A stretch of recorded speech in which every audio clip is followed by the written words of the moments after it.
On September 30th, 2022, the world watched as Burkina Faso was shaken by a coup d'etat. This wasn't the first time the West African nation had experienced such turmoil.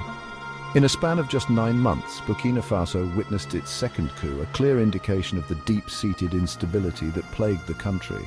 This time it was Captain Ibrahim Traoré, a relatively unknown military figure who seized control, ousting Lieutenant Colonel Paul-Henri Damiba.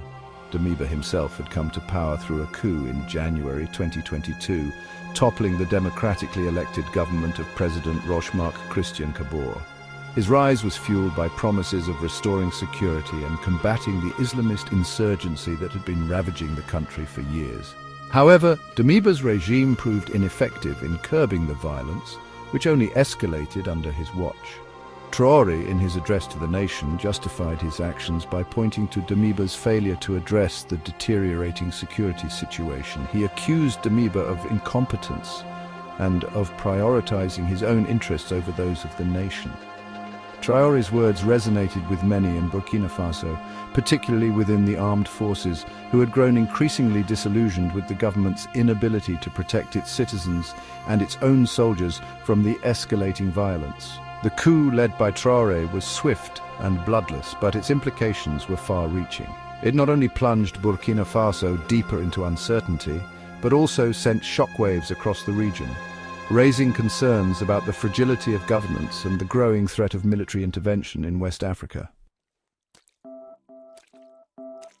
Born in 1988, Ibrahim Traoré's path to becoming the interim president of Burkina Faso was unconventional. Unlike many African leaders who hailed from political dynasties or elite backgrounds, Traoré came from humble beginnings. He pursued higher education, studying geology at Joseph Kizerbo University in Ouagadougou, before opting for a career in the military. In 2009, Traoré enrolled in the Georges Namoano Military Academy, graduating in 2012. He quickly rose through the ranks, proving himself to be a capable and courageous soldier. His military career saw him deployed not only within Burkina Faso's borders but also on peacekeeping missions abroad. Traoré served under the United Nations Multi-Dimensional Integrated Stabilization Mission in Mali, gaining valuable experience in combating armed groups in the Sahel region. Back in Burkina Faso, Traoré was actively involved in counter-terrorism operations against jihadist groups that had gained a foothold in the country's north. His experiences on the front lines exposed him to the brutal realities of the conflict and the heavy toll it was taking on both civilians and the military. Traoré witnessed firsthand the shortcomings of the army's strategy and the lack of resources available to soldiers battling the insurgency. As the security situation in Burkina Faso continued to deteriorate, a wave of discontent began to spread within the military. Young officers like Traoré, who had witnessed the horrors of the conflict and the government's perceived inaction, felt increasingly frustrated and disillusioned.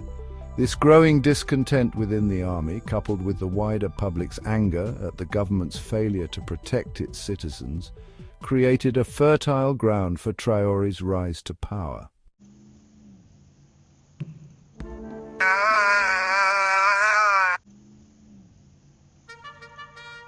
Section 4.